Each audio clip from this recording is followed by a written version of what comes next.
আসসালামু আলাইকুম ভাই, আমি নাজমুল। আমি এই দুনিয়ার আল্লাহর নিকৃষ্ট সর্বনিকৃষ্ট একজন বান্দা ভাই। প্লিজ কথাগুলি শোনা যাবেন ভাই। জীবনে অনেক কিছু করছি আমি আমারে বলতাছি, অনেক কিছু করছি ভাই। প্লিজ আর করতে চাই না।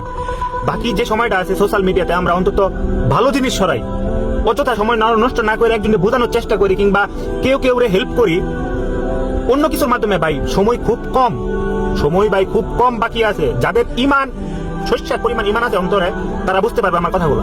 ভাই আমি কোনো আলেম না, কোনো হাফেজ না, আমি কোনো কিছু না। আমি আল্লাহ আপনাদের থেকে সবচেয়ে নিকৃষ্ট গোলাম। আমি আল্লাহ সবচেয়ে নিকৃষ্ট। আমার অনেক পাপ আছে ভাই।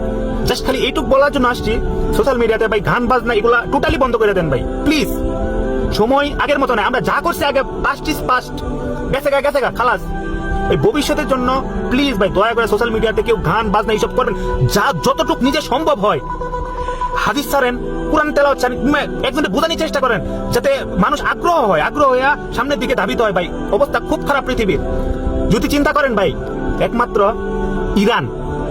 ইরান বাদে, বাংলাদেশ বাদে, মালয়েশিয়া, সিঙ্গাপুর, হাতে কোনো 4-5টা কান্ট্রি, মুসলমান কান্ট্রি বাদে সব কান্ট্রির দিকে যদি আপনি একটু ঠান্ডা মাথায় চিন্তা করেন ভাই, শেষ। ওরা জেনোসাইড করতেছে আমাদের সাথে, বোঝার চেষ্টা করেন ভাই জেনোসাইড। আমরা মুসলমান।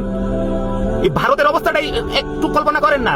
আর ভারতের অবস্থা বাদ দেন, আমাদের রোহিঙ্গাদের অবস্থা একটু কল্পনা করেন। যেগুলো মুসলিম রোহিঙ্গা আছে এইখানে পর্যন্ত আরাকান আর্মিরা প্রতিদিন আমাদের বোনের মতো অনেক মেয়েরে ধরে নিয়ে গিয়া ওরা ধর্ষণ করতেছে, অপহরণ, অনেক কিছু করতেছে ভাই। আমরা জানিও না।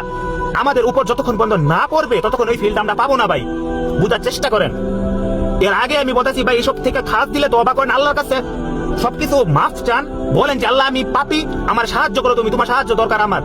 কোন লড়তে পারবেন না ভাই। সামনে যে ভয়ঙ্কর দিন আমাদের জন্য অপেক্ষা করতেছে সেটা বলার কোনো রাস্তা নাই ভাই। ঠিক আছে, একে তো করি না, নষ্ট তো হয়ে গেছে ইমান সবকিছু, কিন্তু এইসব ছোট যেগুলো ভালো কাজ আমরা অন্তত এগুলা করি যাতে আল্লাহ আমাদের সামনে একটা এক্সকিউজও যদি খাড়া করতে পারি যে আল্লাহ আমি তো ওদের পক্ষে, মুসলিমের পক্ষে কথা কইছিলাম, এই জন্য কি আমার জাহান্নামের আগুন থেকে বাঁচানো যায় না? এইটুকু অন্তত কইতে পারবেন। যেহেতু নামাজ পড়ি না আমরা, খালাস নামাজের হিসাব বাদ দেন, কিন্তু একটা ভালো কাজের বিনিময়ে তো আপনি একটা অপশন রাখবেন ভাই, নাকি মুসলমান হিসেবে?